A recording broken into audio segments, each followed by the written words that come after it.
국내 기업 역사상 최대 규모의 유상증자를 단행한 하나 에어로스페이스와 대주주인 하나가 연달아 주주총회를 개최합니다. 유상증자의 필요성과 자금의 용처를 주주들이 납득할 수준으로 설명하지 못한다면 하나에어로의 주주총회에서도 주주들의 성토가 이어질 것으로 전망되고 있습니다. 관련해서 오늘 주가 흐름도 주시해 보시면 좋겠습니다. 코스닥 시장에서 상장된 바이오 기업인 네이처셀이 장 초반 상한가를 기록했습니다. 네이처셀의 퇴행성 관절염 줄기세포 치료제인 조인트 스텝이 미국의 FDA로부터 혁신 치료제로 지정됐다는 소식에 매수세가 몰린 것으로 풀이되고 있고요. 전반적인 제약주의 수급도 주목해 보시면 좋겠습니다. 탄소 나노튜브 제조기업인 제이오가 이수페타시스의 질권소멸 통지와 손해배상 청구 소송을 제기했다고 밝혔습니다. 이수페타시스는 지난해 11월 공시를 통해서 제이오 인수를 목적으로 주식 매매 계약을 체결한다고 발표했습니다. 하지만 금융감독원이 이수페타시스의 유상증자에 제동을 걸면서 올해 초 제이오 인수는 포기했습니다.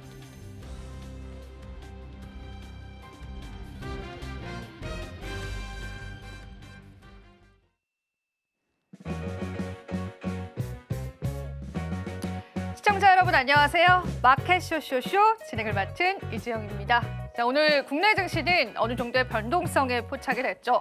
오전 10시를 기준으로 코스피 지수가 다시금 상승 전환하면서 시장 그래도 단단한 체력들을 유지해오고 있습니다. 간밤에 월스트리트 저널을 통해서 관세가 유예될 수 있을 것이다라는 소식들이 전해오면서 오늘 관세에 타격을 받았던 기업들 위주로의 수급도 확인해 볼 수 있는 시점인 것 같습니다. 또 발빠른 시장에 다양한 소식들이 있는 만큼요. 그에 맞는 전략들 우리는 함께 해봐야 될 것 같습니다. 오늘 첫 번째 코너부터 소개해 드릴게요. 오늘의 뉴지스 코너는요. ISS 김태성 본부장님께서 시장을 보는 색다른 시각들 여러분들과 함께 해드릴 예정입니다. 많은 시청 부탁드립니다. 또 저희 방송 유튜브 통해서도 시청하실 수가 있죠. 소통과 참여도 부탁드리도록 할게요. 저희 방송에서 제공해드리는 정보는 투자 판단에 대한 조언일 뿐입니다. 가치 판단과 상승 하락을 보장하고 있진 않다라는 점 다시 한번 유의 부탁드리겠습니다.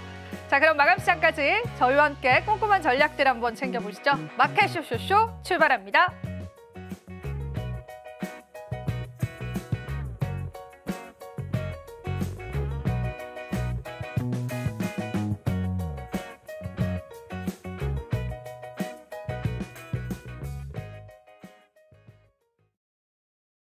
오늘은 ISS 김태성 본부장님 모셨습니다. 본부장님 안녕하세요. 네, 안녕하세요. 네, 저희 오늘도 바로 한번 헤드라인 열어보고요. 시장 이야기 나눠보도록 하겠습니다. 네. 자, 오늘 첫 번째 헤드라인입니다. YG 기사회생이라는 헤드라인 오늘 가지고 오셨는데요. 네. 자, 전반적인 엔터주도 한번 둘러볼 수 있을 것 같습니다. 이 헤드라인 또 어떻게 해석을 해볼까요?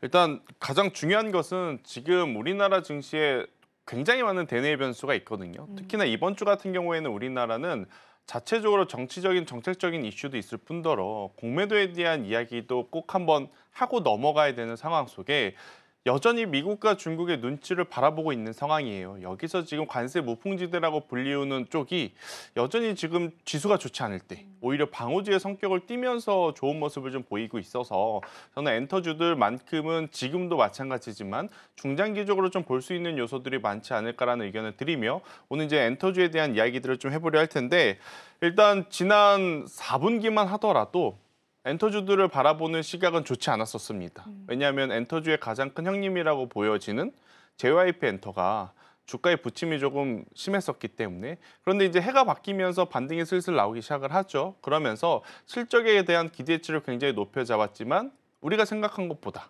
실적이 좋게 나오진 않습니다. 그래서 지금 엔터주들은 결국 중요한 건 중국이라고 하는 키워드가 아니더라도 실적이 회복이 되어야 된다라는 부분을 핵심 삼아서 계속 좀 추적 관찰을 하셔야 되는 섹터가 아닌가라는 의견을 좀 드리고 싶어요. 일단 JYP 엔터는 실적이 굉장히 실망스럽게 나왔습니다. 하지만 이제 그동안 가장 문제가 있었던 YG 같은 경우에는 오늘 오히려 여기서 한 번 더 시세를 붙게 된다라고 하면 52주 신고가도 노려볼 수 있는 위치까지 올라가고 있거든요. 그 이유는 뭐냐? 결국엔 매출에 대한 어떤 기대감, 저연차냐 고연차냐 이 부분도 많은 투자자분들이 고민을 해야 되는 부분이긴 하지만 연차수를 좀 놓고 내려보더라도 지금 YG엔터 같은 경우에는 굉장히 많은 공연 횟수를 지금 기억하고 있다라는 것. 블랙핑크가 여전히 높은 팬덤을 좀 형성을 하고 있고 개별적으로도 워낙 좋고요. 팀적으로도 지금 기대치가 워낙 높은 상황이다 보니 지금 어떻게 보면 상반기에는 YG 엔터테인먼트를 한번 바라보는 시각들도 좀 가져봐야 되지 않겠는가라는 의견까지 한번 드려보도록 하겠습니다. 엔터주 자체가 또 그 안에서 옥석 가리기는 굉장히 중요할 것 같아요. 또 JYP 쪽에 관한 증권사의 의견도 다르고 YG 그렇죠. 쪽에 관한 의견들도 굉장히 다른데 엔터주는 지금까지 최근의 성격을 봤을 때 통상적으로 이런 증권가 의견들이 좀 영향을 많이 받는 편인가요, 본부장님? 아무래도 리포트발이라고 하는 것은 사실 엔터주뿐만이 아니라 네. 웬만한 섹터는 다 영향을 받는다라고 좀 보여지는데 제가 앞서서 무슨 이야기를 드렸죠? 오히려 지수가 좋지 않을 때 움직이는 쪽이 이제 엔터주다라고 말씀을 드렸잖아요. 그러니까 다른 종목군들보다 오히려 더 민감하게 반응해 보이는 거죠. 많은 투자자들 입장에서는. 왜냐하면 지수가 안 좋을 때 엔터주들에 대한 뉴스가 뭐 몇 개 나왔는데 유독 강해 보인다더라. 이런 느낌을 좀 줄 수밖에 없는 현재 상황이다 보니 엔터주들을 또 관심 있게 보시는 분들이 많을 것 같아요. 근데 제가 지금 엔터주들을 이야기를 하지만 사실 중국발 이슈로 볼 수 있는 섹터가 굉장히 많아요. 대표적으로는 화장품. 그리고 뭐 화장품 다음에 지금 우리가 볼 수 있는 것은 면세도 지금 굉장히 좋고 그리고 오늘 같은 경우에는 카지노 쪽 혹은 이제 글로벌 텍스프리 저희가 금요일 날도 한번 언급드렸었던 이러한 쪽도 굉장히 지금 좋은 모습을 보이고 있는 상황인데 엔터 같은 경우에는 어떤 부분이 더 장점이 있냐면 결국 중국이 완벽하게 개화되지 않은 지금 시점에도 실적이 잘 나올 가능성이 높다라는 거죠. 유럽이라든지 미국을 통해서 공연 횟수를 통해 우리가 어느 정도 잠정 실적을 예측해 볼 수 있는 여기에 지금 중국이라고 하는 시장이 다시 한번 본격적으로 개화가 된다라고 하면 당연히 플러스 알파가 되지 마이너스적인 요소가 되진 않거든요. 그래서 엔터 쪽을 바라보는 것도 지금은 어떻게 보면 현명한 판단이 될 수도 있지 않겠는가라는 의견 드려보도록 하겠습니다. 네, 오히려 또 지수가 약진을 나타내고 있었을 때 엔터주 쪽으로의 수급도 우리가 조금 확인이 된다라고 하는 그런 맥락에서 봤을 때는 여러분들이 조금 긍정적으로 살펴볼 수 있을 것 같고요. 또 엔터주 같은 경우에는 그 한알령 기대감도 있는데 얼마 전에 저희가 주말 사이에 한중일 외교장관이 개최가 되면서 이 시진핑 방한에 관한 이야기가 또 나와주고 있습니다. 근데 막상 지켜보면은 한알령 해제의 영향이 그렇게 크다라고는 느껴지진 않는데 네. 영향력은 분명히 받아가긴 하겠죠. 당장의 영향력은 좀 적어 보이는데 우리가 한 2달 정도 이미 좀 올라온 부분들이 있어요. 그것을 감안해서 보면 그렇게 또 약하지는 않는. 그러니까 이제 우리들의 욕심과 눈높이가 지금 높을 뿐 그들의 이야기가 절대 영향가가 없다고 볼 수는 없을 것 같아요. 지금 시장은. 왜냐하면 생각보다 미국과 중국이 관세에 대한 큰 충돌은 없는 상황입니다. 뭐 관세를 하겠다는 이야기는 있었지만 미국이 하니까 나도 할래. 그럼 나도 또 할래? 아니야, 우리도 또 할래. 이렇게 막 극단적으로 가고 있지는 않는 상황에서 트럼프도 그렇고 시진핑도 그렇고 서로 한번 만날 수도 있겠다는 뉴스들이 좀 쏟아졌었던 한 주를 우리가 보낸 거거든요. 그렇기 때문에 지금 우리나라도 우리나라지만 중국에서 나오는 긍정적인 뉴스들은 면밀히 좀 살펴볼 필요가 있다. 이제는 단순히 한알령 해제라고 하는 기대감. 그러니까 기대감 때문에 올라가는 부분이 아니라 실제로 이루어질 수 있음에 대한 어떤 믿음을 가지고 베팅하는 자금들도 좀 들어오고 있어서 그렇지 않다면 어떤 현상이 일어나야 되냐면 제 개인적으로는 화장품주들이 먼저 올랐잖아요. 근데 믿음이 없는 상태에서 이쪽 섹터와 이쪽 뉴스를 추적을 하면 이쪽에서 챙기고 다른 쪽으로 가야 됩니다. 그럼 화장품이 무너지면서 다른 쪽은 올라가겠죠. 하지만 지금 여러분들이 보시면 잘 버티고 있는 상황에서 그동안에 소외받았던 어떻게 보면 면세라든지 의류라든지 아니면 텍스프리라든지 이러한 쪽까지도 지금 따라 올라가는 그러한 상황이라서 이쪽에 대해서는 이제는 단순히 기대감이 아니라 그 기대감에 충족시킬 만한 숫자를 보시면서 지금 투자를 하시는 분들이 늘어났기 때문에 이쪽도 추적 관찰, 그러니까 중국에 대한 상승 모멘텀은 아직 끝났다라고 보기에는 조금 이르지 않겠는가라는 의견 드리겠습니다. 중국 관련한 이슈가 실질적으로 구체화될 것으로 보이고요. 이번에 한중일 외교장관 회의를 통해서 뭐 다양한 이야기를 나눴지만 그 안에서 또 문화 교류에 관한 이야기들도 오고 갔기 때문에 우리가 좀 구체화되는 시기들을 파악해 보면서 투자 전략들 세워보면 좋을 것 같습니다. 근데 여기서 좀 중요한 건 우리는 이제 보통 수익률적인 측면에서는 좀 중소형주를 많이 이제 바라보는 관점들이 있기는 한데 엔터주 쪽을 보신다라고 한다면 이 빅4 엔터주 그리고 중소형주들 종목들 중에서는 어느 쪽으로 좀 우리가 베팅을 하는 게 조금 더 좋을까요? 일단 공연 횟수라든지 공연의 규모를 놓고 보면 SM보다는 YG가 조금 더 많아 보여요. 그런데 지금 키포인트를 만약 중화권 증시에 대한 개방, 그러니까 한알령을 조금 더 눈여겨보시는 분들이 계시다면 SM이 더 좋아 보이는 거죠.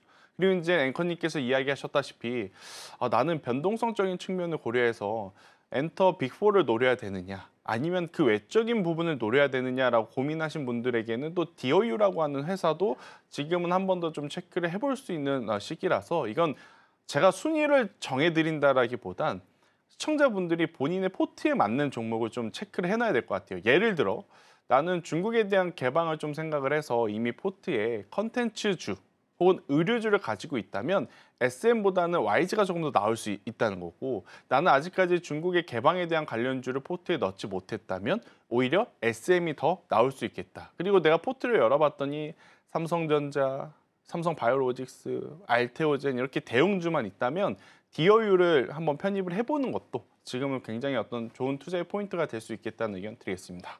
네, 좋습니다.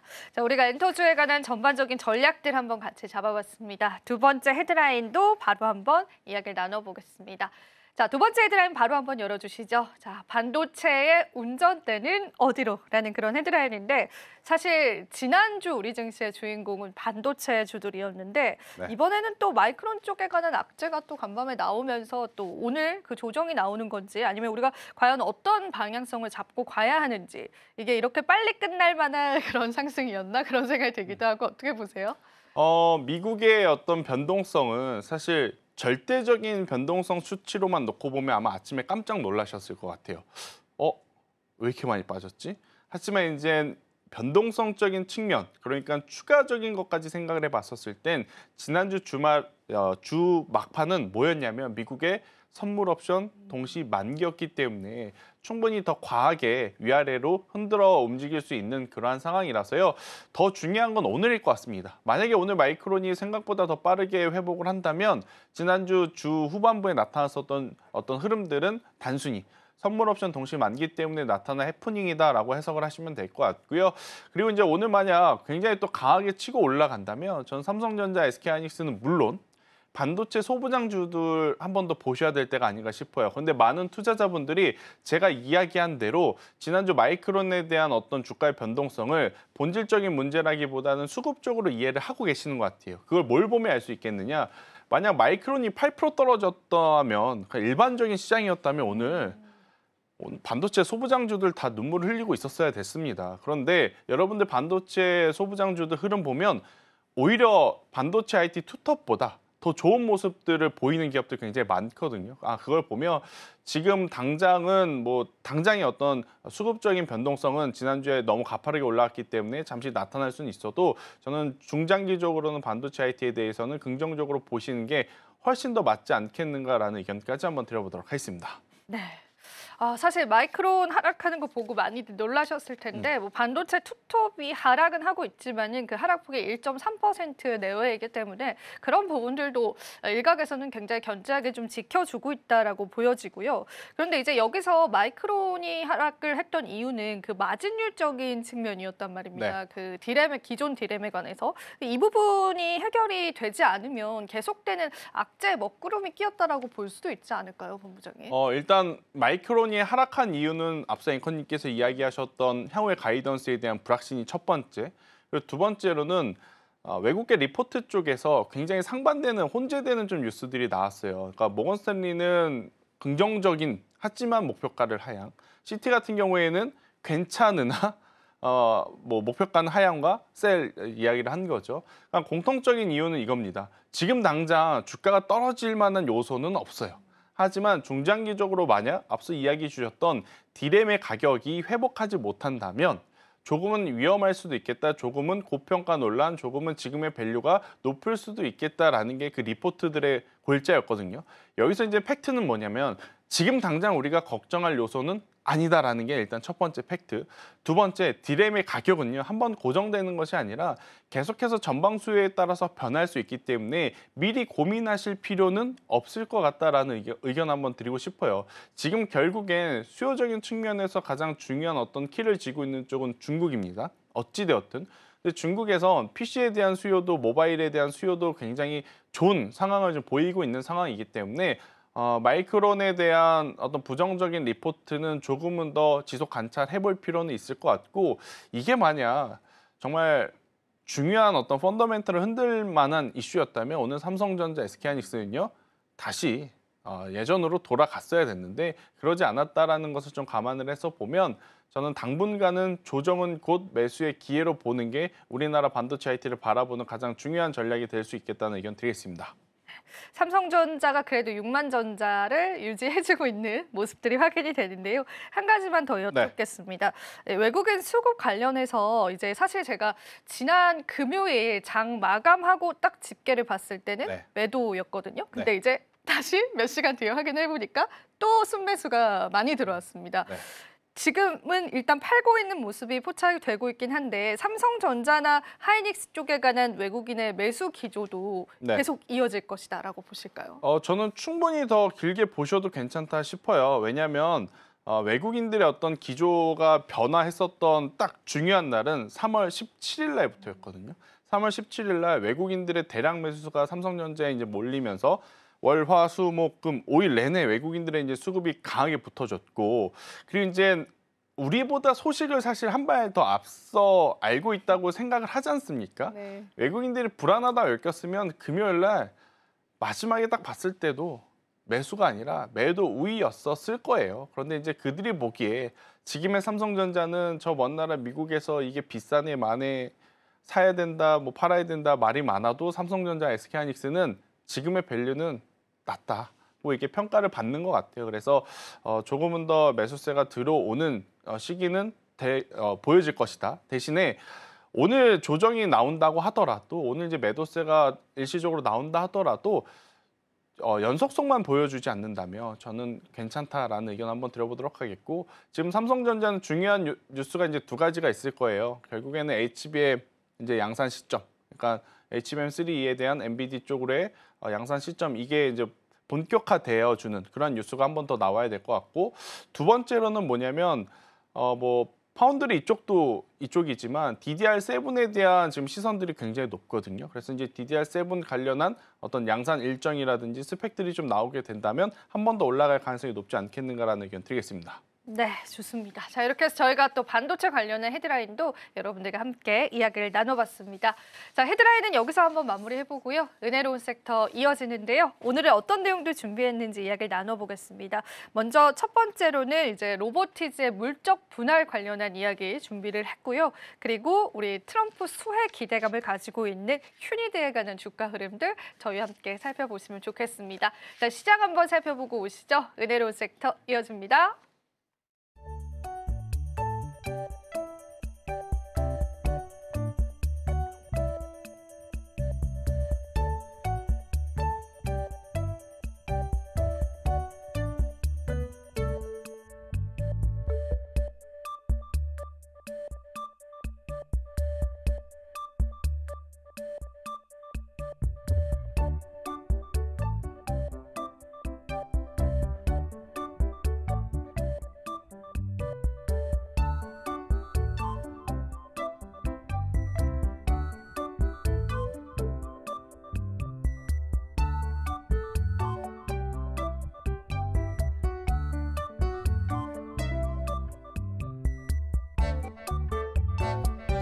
네, 은혜로운 섹터 장은입니다. 오늘 증권가에서 로보티즈에 대해서 긍정 리포트를 내는데 자세하게 이야기 나눠보도록 하겠습니다. 바로 하나증권에서 낸 리포트였어요. 일단 투자 의견과 매수가, 그러니까 목표 주가는 제시하지 않았다라는 점 체크해드리면서 시작해보도록 하겠습니다. 로보티즈는 자율주행 로봇과 액추에이터 기술을 보유하고 있는 기업이죠. 이 액추에이터 기술이라는 것은 로봇의 관절 역할을 하는 핵심 부품입니다. 특히 이 기술 부분 부분에 있어서 글로벌 톱티어 수준으로 평가받고 있는 것이 바로 로보티즈입니다. 실제로 현재 테슬라, 구글 등 굵직한 레퍼런스도 확보를 하고 있는 상황이고요. 지난해 전체 매출에서 98.5%가 이 액추에이터로부터 나왔다는 점도 체크해드리도록 하겠습니다. 자, 그런데 로보티즈가 19일에 11%대까지 급락세를 보이면서 마감 지었었죠. 왜냐하면 자율주행 로봇 사업 부분에 물적 분할을 결정을 했기 때문입니다. 여기에서 물적 분할이라는 것은 기존 회사에서 특정 사업 부분을 떼어내서 새로운 회사를 만들 때 그 회사의 지분 100%를 보유하는 방식을 의미를 합니다. 그러니까 이 결정이 자율주행 로봇 사업을 분리를 해서 로보이츠라는 자회사를 만들겠다라는 결정이라고 볼 수가 있어요. 주가는 물론 두 자릿수까지 급락세를 보였습니다만 증권가에서는 오히려 이것이 기회다라고 보고 있습니다. 자, 왜 기회가 될 수 있을까? 일단 자율주행 로봇 사업은 연구개발 비용이 정말 많이 듭니다. 그래서 로보티즈 전체 실적에 좀 좋지 않은 영향을 끼치겠죠. 그런데 물적 분할을 하게 된다면 로봇 사업이 별도 법인으로 분리가 되기 때문에 본사는 피지컬 AI 시장 선점을 위해서 액추에이터, 그러니까 핵심 사업에 보다 더 집중을 할 수가 있습니다. 여기에서 피지컬 AI라는 것은 로봇이 사람처럼 움직이거나 환경을 인식하거나 스스로 판단해서 동작하는 기술을 의미한다는 점 함께 알려드리도록 하겠습니다. 자, 그리고 실적 개선 기대감도 있습니다. 기존 액추에이터 기술뿐만이 아니라 협동 로봇인 오픈 매니플레이터 Y도 판매를 할 것으로 알려졌는데 그 시점은 오는 5월부터 시작할 것이라는 이야기도 함께 있습니다. 자, 일단 증권가의 긍정 리포트 속에 5거래일 만에 양봉 전환하는 데 성공을 했었고요. 그리고 장중 한때긴 했습니다만 4%대까지 오름세를 그리기도 했다는 점 체크해드리도록 하겠습니다.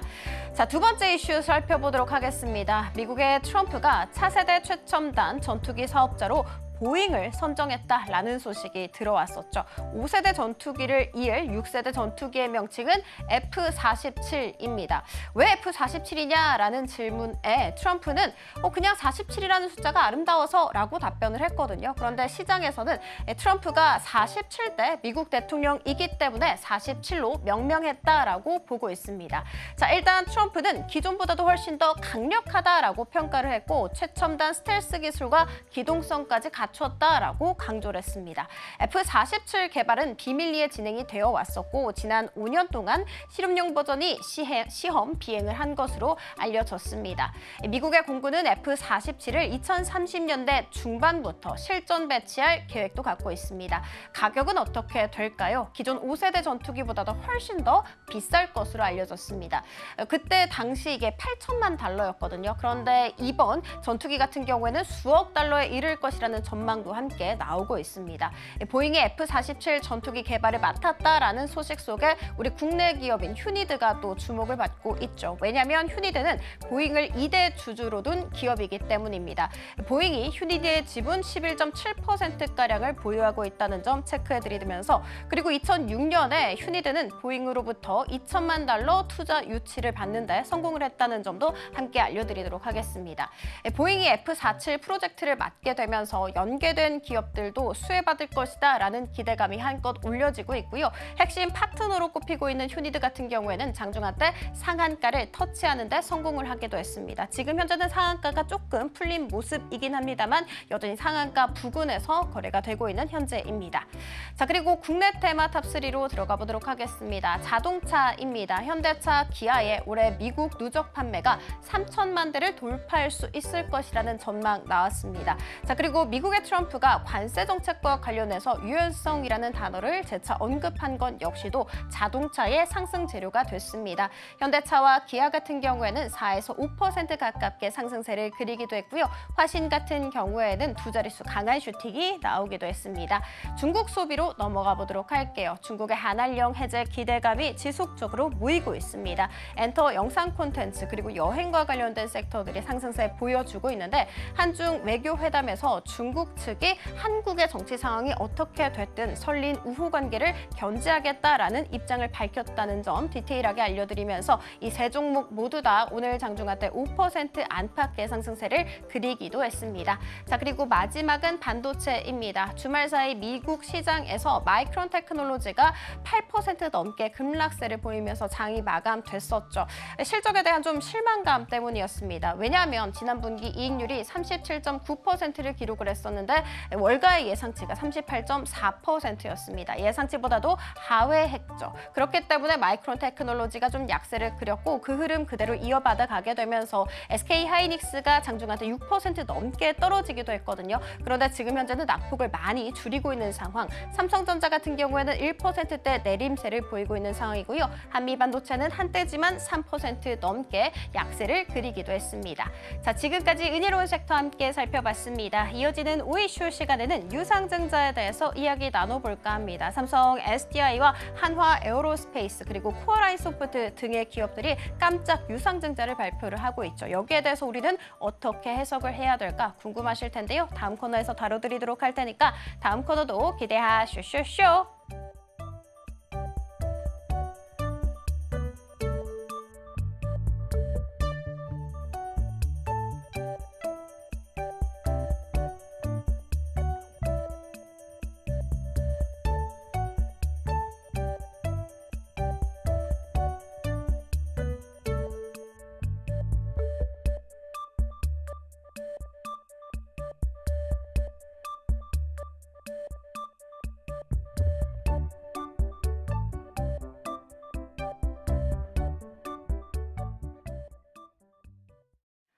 네, 은혜로운 섹터 살펴보고 오셨습니다. 자, 오늘도 시장 이야기 저희가 한번 나눠볼 텐데요. 본부장님께서는 오늘 시장을 또 한 줄 평으로 어떻게 표현을 해주실지 어떻게 보실까요? 일단 이게 맞나 싶습니다. 이게 맞나 싶은 이게 시장? 맞나 싶습니다. 네. 아마 많은 투자자분들이 공감하실 것 같아요. 올라가야 할 종목이 내려가고 있고 조금 더 조정이 나올 거라고 생각했던 종목군들이 올라가면서 어떻게 보면 지수로 봤을 때는 크게 걱정이 될 만한 시장 지수는 아니지만 그 안에 내부적인 내용들을 좀 살펴보면 참 방향성을 잡기가 이보다 더 어려운 날이 있었을까 싶은 그런 오늘이 아니겠는가, 그런 월요일이 아니겠는가라는 의견 드리겠습니다. 네, 좋습니다. 네. 그만큼 시장에 정말 크고 작은 이슈가 많아서요. 오늘은 저희가 준비한 5이슈에 집중을 해보면서 시장 전략을 좀 잡아보면 좋겠습니다. 자, 일단 오늘의 이슈 주제부터 열어보도록 하겠습니다. 오늘의 이슈는요. 주주들만 부글하다. 깜짝 유상증자도 유행이냐. 네. 이게 주총 시즌이라 이런 걸까요? 참 다양한 이슈들이 있는 것 같아요. 일단 첫 번째로는 주총 시즌이기 때문에 볼 수 있는 현상이기도 네. 하고 두 번째로는 사실 큰형이 그러니까 윗물이 맑아야 아랫물이 네. 맑잖아요. 근데 큰형님들이 자꾸 독단적으로 여러 가지 이야기를 만들다 보니 이제는 중소형 기업들까지도 계속 유상증자에 대한 이야기를 하다 보니 개인 투자자들 입장에서는 사실 이 부분이 가장 불편한 그리고 투자를 할 때 맞이하고 싶지 않는 순간이거든요. 뭐 그렇기에 아무래도 이제 유상증자 뉴스에 굉장히 민감해질 수밖에 없다 생각이 들고 있고 큰형님이라고 불리우는 대형주가 그렇게 한두 기업이 이런 이야기가 나오니까 다른 대기업들에 대한 투자를 하신 분들도 이제 불안한 거죠. 설마 우리도? 설마 이 기업도? 그러다 보니 안 그래도 좀 거래량이 아쉬운 판에 이런 뉴스들이 나오면 사실 뭐 우리뿐만이겠습니까? 외국인들도 고민이 되죠. 한국이 지금 계속 장 마치고 나서 증자에 대한 이야기를 하는데 우리가 과감하게 매수를 해주는 것이 맞을까? 그런 고민이 들다 보면 결국엔 코스피도 그렇고 코스닥도 그렇고 거래대금의 부재로 나타나고 거래대금의 부재 속에 또 꿋꿋하게 자리를 지켜주는 개인 투자자들만 지금 손해를 보는 그러한 상황이라서 이런 뉴스들은 이젠 당분간 좀 조심하셔야 되지 않겠는가라는 의견 한번 드려보도록 하겠습니다. 네. 사실 이게 우리가 주총 시즌 지나오면서 뭐 좋은 안건에 관한 호재 뉴스도 있지만 그에 따른 다른 악재 뉴스들도 많은데 유상증자 자체가 네. 저희가 지난번에도 얘기를 나누긴 했었는데 이게 제도적인 문제도 있는 거 아닙니까? 너무나 쉽게 할 수 있는 부분이 있지 않아요? 그런 것도 있는데 사실은 매번 반복인 거죠. 봐주니까, 이해해주니까, 또 믿어주니까. 그러니까 아마 많은 기업들이 이번에도 그렇게 해주겠지. 증자 이슈를 발생시키고 나서 한두 달만 지나면 또 이제 그때 일은 잊고 앞으로의 이야기에 또 많은 분들이 집중을 하시는 그러한 상황이 되다 보니 많은 기업들이 그것을 노렸다고 볼 수는 없지만 굉장히 불편한 이야기들이 계속 나오고 있거든요.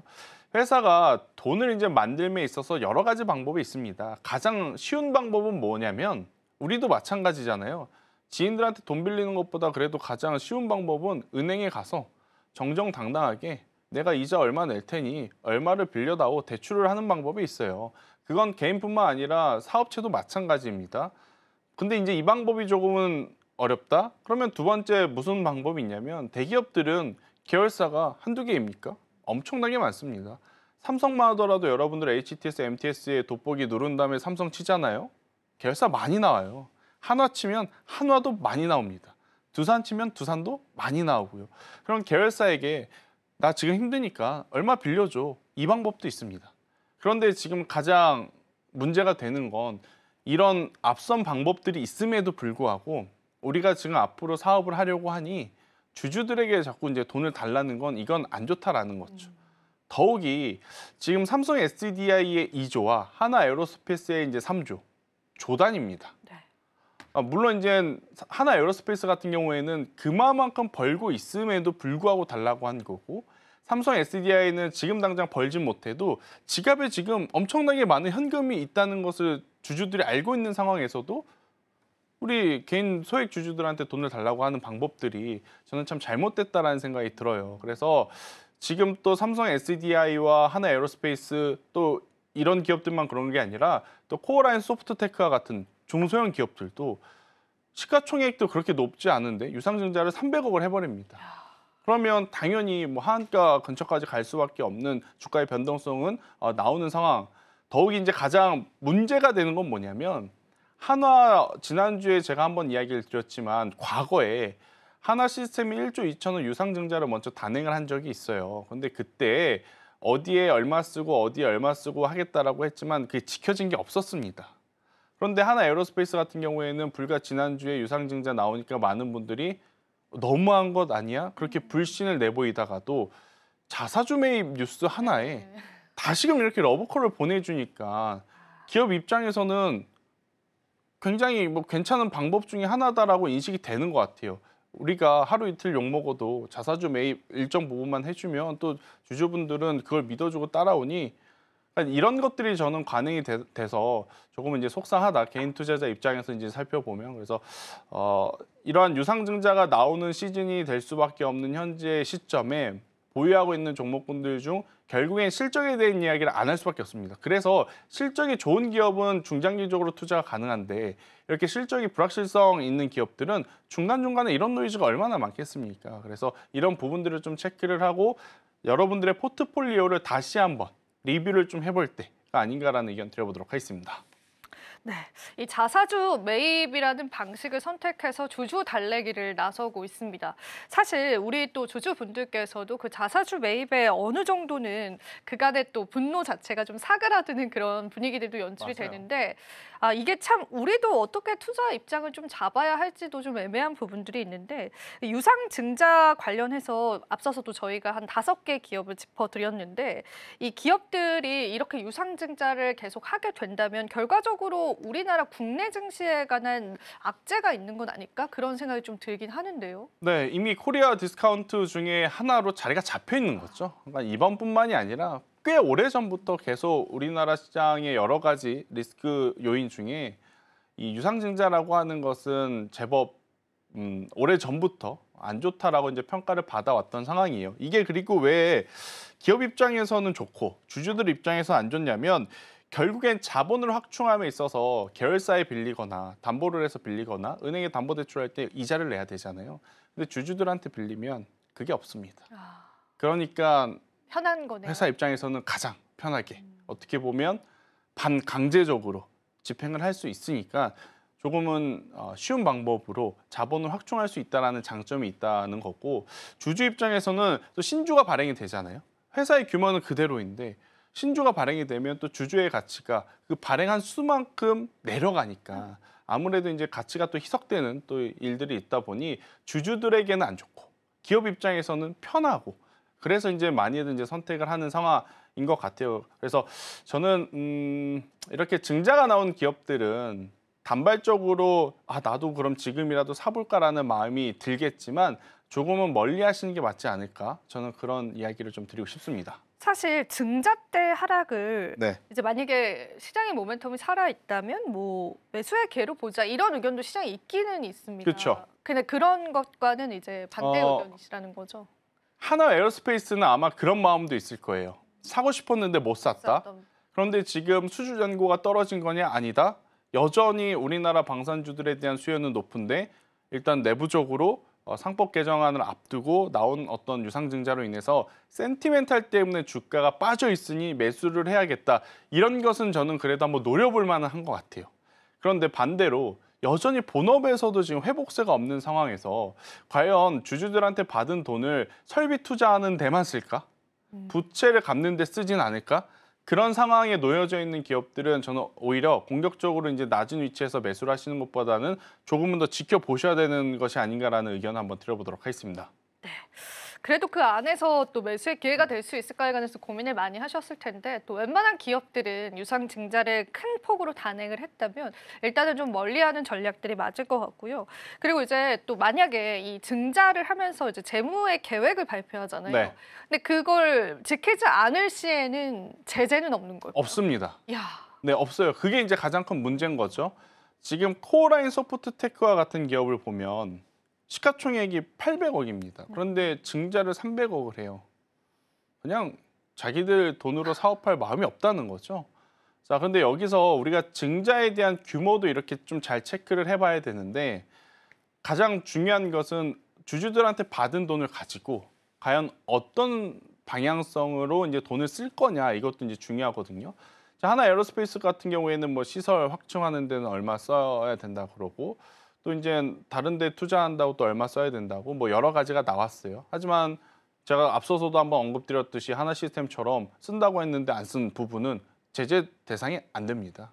그러니까 조금 해주는 것처럼 하다가 또 다른 데 쓸 수도 있는 거고 우리가 생각한 것만큼 과감한 투자가 이루어지지 않으면 또 실망 매물이 한두 번 더 쌓일 수 있다는 거죠. 그렇게 되면 주가는 내려오고 악성 매물이 이제 또 고점에서 쌓이게 되면 하나 에어로스페이스 불과 두 달 전도 아닙니다.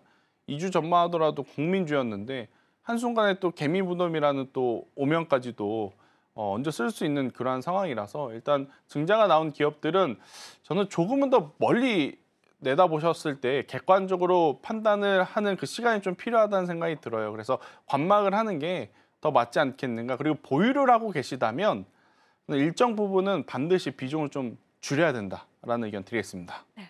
증자 이슈를 안고 어떤 대응점이 필요한지 이야기를 나눠봤습니다. 자, 그러면은 오늘 마지막으로 본부장님께 네. 오후장 전략 이야기 한마디 좀 들어보고요. 또 보내드려 보겠습니다.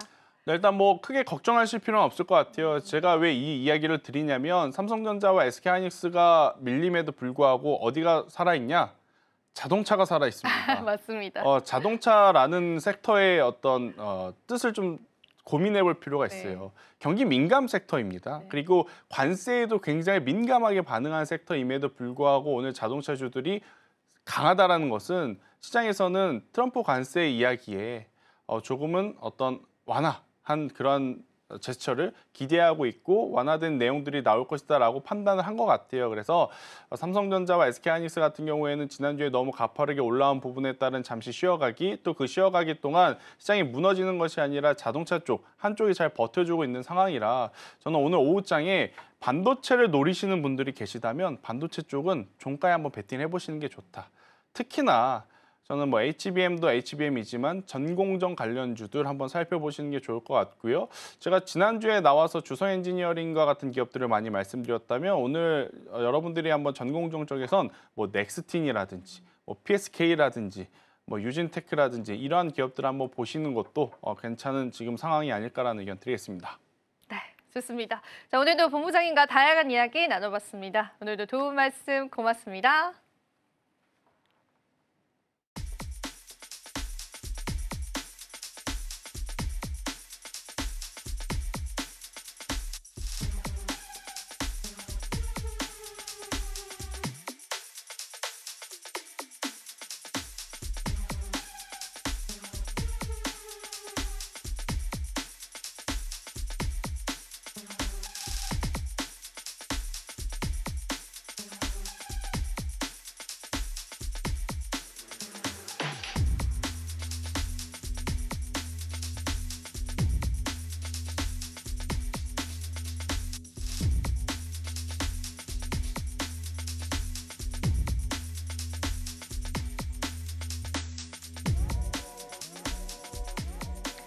마켓 쇼쇼쇼 이지영의 넥스트 마켓으로 함께하고 있습니다. 자, 오늘 우리 시장을 살펴보자면 시장에 굉장히 자잘한 악재가 많은 시장인 것 같습니다.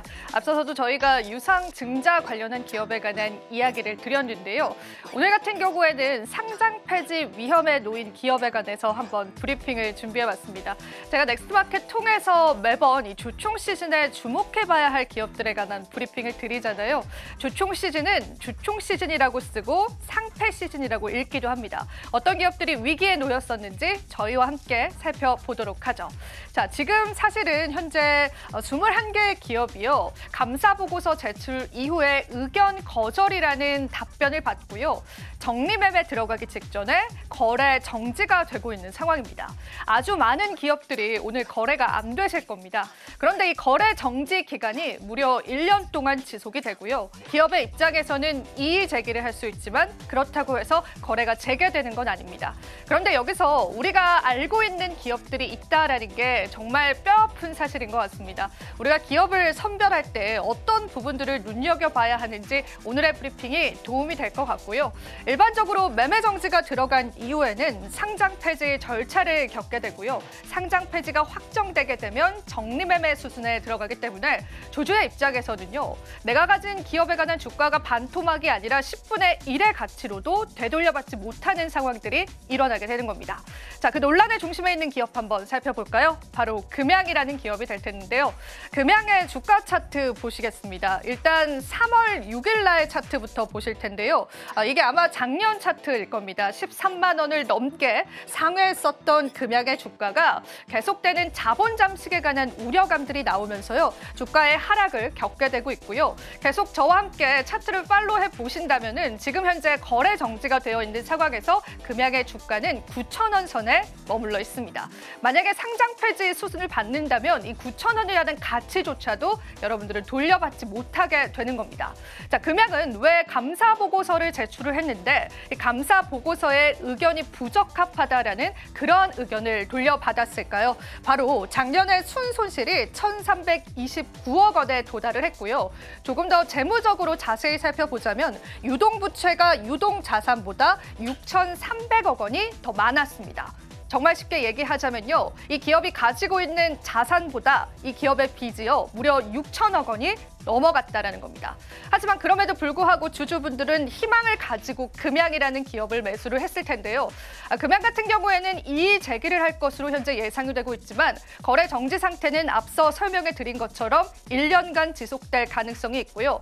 대부분의 금융 사례를 봤을 때 이의 제기를 한다고 해서 그 이의 제기가 받아들여지는 경우는 매우 희소했습니다. 그렇기 때문에 우리는 그런 부분들을 염두에 두면서요. 앞으로 기업을 선별할 때 조금 더 신중하게 선택할 필요가 있을 것 같습니다. 자, 그럼 몇 가지 기업들을 한번 정리를 해봤습니다. 어떤 기업들이 감사 보고서 이후에 의견이 부적합하다라는 의견을 받았는지, 그리고 거기에 따라서 상장 폐지의 위험이 있는지 저와 함께 하나하나 체크해 보겠습니다. 앞서 설명해 드렸었던 금양도 포함이 되어 있고 범양 건영과 KC 그린홀딩스 그리고 KC 코트렐도 있습니다.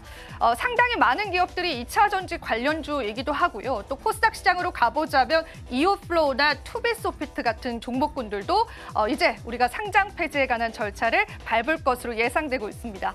이 중에 DMS 같은 경우에는요. 흑자를 냈음에도 불구하고 대주주의 거래 자체가 공정하지 못하다라는 그런 평가를 받고 있습니다. 쉽게 얘기하자면 우리가 흑자를 낸 기업이다라고 해서 무조건 시장에서 믿고 갈 수는 없다라는 거 체크해 보시면 좋겠습니다. 자, 이 감사 보고서 외에도 추가 상패 사유를 가지고 있는 기업들이 참 많습니다. 그래서 지금 현재 거래 정지에 들어간 기업들이 많기 때문에 여러분들이 이 리스트는 꼭 한번 체크를 해보시면서요. 시장에서 다양한 전략점들을 가져가 보시면 좋을 것 같습니다. 자, 우리가 이 주총 시즌 그리고 상패 시즌이다라는 이야기를 하는데 이런 맥락에서 반드시 확인해봐야 될 부분들이 있는 것 같아서요. 한 번 더 정리를 해드렸고요. 자, 그리고 제가 늘 또 주총 시즌 이야기를 해드리잖아요. 우리가 이번 주에도 주목해볼 만한 주총 일정들이 있어서 그 부분도 한번 짚고 가보도록 하겠습니다. 자, 25일, 26일 26일 그리고 27일, 28일에 괄목할 만한 그런 성과를 낼 만한 기업들의 주주총회가 기다리고 있고요.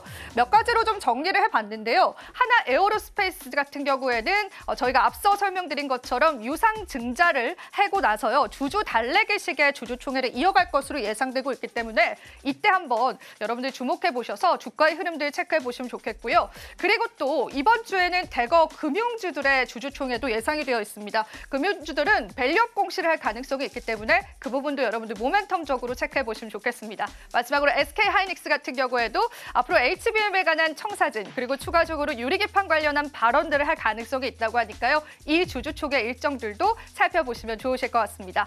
자, 이제 우리가 주총 시즌 어느 정도 무르익어 가고 있습니다. 그 안에서 상장 폐지 기업들 참 많아서 마음이 아팠던 시즌이었는데요. 앞서 제가 보여드린 표들을 여러분들 참고해 보시면서요. 앞으로 기업을 선별하실 때는 지나친 적자 기업들과 또 회계 상태에서 어느 정도 부적절함이 발견되는 기업들은 꼭 한번 고사해 보시면 좋겠습니다. 자, 넥스트 마켓 첫 번째 이야기였고요. 그렇다면 이 시각 코인 시장 이야기로 한번 넘어가 보도록 하겠습니다. 자, 오늘 코인 시장에서는요. 두 가지 괄목할 만한 기사가 하나 났습니다. 두 가지 문서를 제가 보여드릴 예정인데요. 일단 이 두 가지 문서가 어떤 걸 의미하는지 저와 함께 체크해 보도록 하겠습니다. 먼저 첫 번째는요. 지금 현재 시장의 조정장 그리고 횡보장 속에서 메타플래닛이 비트코인을 150개를 추가로 매집했다라는 소식들이 전해졌습니다. 공시를 통해서 실질적인 비트코인 매집액을 제시했기 때문에 이 부분에 따라서 메타플래닛이 제2의 마이클 세일러, 마이크로 스트래티지가 될 수 있다는 가능성들이 제기되고 있고요. 그리고 두 번째 문서도 한번 보시겠습니다. 이 두 번째 문서는 피델리티가 솔라나 ETF 출시에 관한 준비를 마쳤다라는 소식인데요. 바로 이 신탁 문서가 오늘 코인 시장에 나왔습니다. 이게 어떤 의미냐면요. 사실 우리가 또 알트코인에 관한 ETF 같은 경우에는 이렇게 굵직한 기업들, 은행권의 기업들이 신청을 해주느냐가 굉장히 중요했습니다. 그간 알트코인 같은 경우에는 다양한 운용사들이 ETF를 신청을 했지만 피델리티처럼 대형 기업의 ETF 신청은 굉장히 괄목할 만한 성과다라는 이야기가 오늘 시장에 나왔습니다. 그래서 피델리티가 솔라나 ETF 출시에 관한 신탁 자료를 제시했다는 게 오늘 또 코인 시장에서 뜨거운 반응으로 일으키기도 했었죠. 자, 그렇다면 암호화폐 시장은 어떤 흐름들 이어져 가고 있는지 저와 함께 체크해 보실 텐데요. 일단 암호화폐 시장에 관한 시황 체크해 보시기 이전에 오늘도 한 가지 지수를 먼저 한번 살펴보도록 하죠. 알트코인 시즌 지수다라고 하는 지표입니다. 이 지표 같은 경우에는 지금 현재 시장이 비트코인 쪽으로 과열이 되어 있는지 아니면 알트코인 쪽으로 과열이 되어 있는지를 나타내는 지표인데요. 일단 지금 현재 알트코인 시즌 주주는 17을 나타내고 있습니다. 자, 이 지표상 알트코인 시즌 지수가 70을 넘어가는 시점에 오게 되면 우리는 알트코인 시즌에 도달했다라고 이야기를 합니다. 하지만 아직까지는 이 시장에서는 비트코인 시즌 지수가 조금 더 많은 비중을 차지하고 있습니다. 현재 알트코인 시즌 지수 17을 나타내고 있다는 부분들 체크해 드리겠습니다. 자, 그렇다면 지금 이제 시황으로 한번 넘어가서요. 암호화폐 시장 한번 살펴보도록 하겠습니다. 자, 오늘의 코인 시장 흐름이겠습니다. 자, 비트코인은 현재 1억 2,700만 원 선을 나타내고 있고요. 저희가 지난주 대비해서도 크게 시장의 변동폭은 없다라고 보시면 되고요. 이더리움 같은 경우에는 그래도 300만 원 선을 다시금 유지해줬습니다. 사실은 이더리움이요 280만 원 선이었는데 시장에서 큰 상승을 나타냈다라고 보시면 되고요. XRP 같은 경우에는 0.35%의 상승, 마지막으로 솔라나 코인은요 24시간 기준으로 6%의 상승, 아시아 증시 개장하면서는 0.2%의 보합 하락하고 있다고 체크해 보시면 좋겠습니다. 자, 이렇게 해서 저와 함께 코인 시장 이야기까지도 나눠봤습니다. 오늘도 다양한 관점에서 여러분들에게 도움되셨기를 바랍니다. 또 저희 방송에서 제공해드리는 정보는 투자 판단에 대한 조언일 뿐입니다. 가치 판단과 상승 하락을 보장하고 있진 않다라는 점 유의 부탁드리겠습니다. 저희는 잠시 뒤 2부에서 오후장 전략 이어갈게요. 시청해주신 여러분 고맙습니다.